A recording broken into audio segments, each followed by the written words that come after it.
Blog Talk Radio. Wow, I can't believe when I hear that kind of attitude, that people are considering not celebrating Christmas. I think it's just because they're all obsessed with getting away from the holiday fluff, but the holiday fluff is not what makes Christmas Christmas. Well, that's right. That's right. And you know what? Here's how I put it, Ben.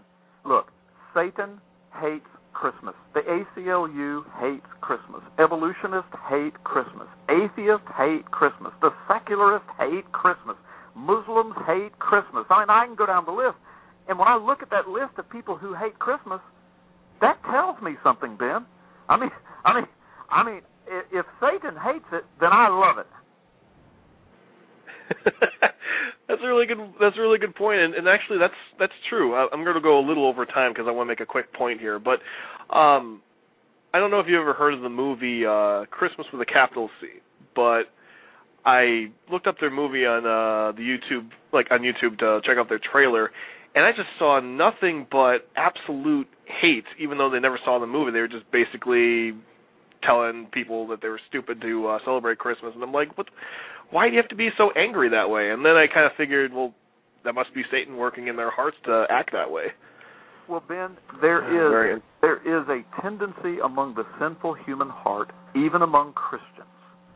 We have a forgiven sinful heart, but we still have to deal with our sin nature. The Apostle Paul said, the things I don't want to do, I do. The things I do want to do, I don't. What a wretched man I am, but thanks be unto God through Jesus Christ. So the bottom line is, there is a tendency, even among Christians, to want to find some kind of little schism to belong to that makes them look particularly holy, that makes them look like they have new knowledge or fresh knowledge or different knowledge than the rest of Christianity. It gives them a sense of self-worth and importance and a sense of superiority and a sense of righteousness. That's a deep temptation. That's how the cults are born, Ben. You know that. And so this whole cultic movement of we shouldn't celebrate Christmas, December 25th is pagan, that whole cultic movement has been fed into the church, I'm convinced, by Satan, and the enemy's using it against us. And here it's like the Grinch up on top of the mountain shouting down into Whoville, quit singing. And what I say to Christians, to the little who's, is keep singing into the darkness. The most beloved music in the world is Christmas music. We have the world's attention now, Ben, like at no other time of the year, to point people towards Jesus Christ. Absolutely. And, I was just talking about that particular idea on a show I did last week, that, Christmas songs actually are very beautiful and actually more detailed than some of these other holiday songs. I mean, like Jingle Bells, it could be a song to make you dance, but I mean, it doesn't really have that much meaning. No.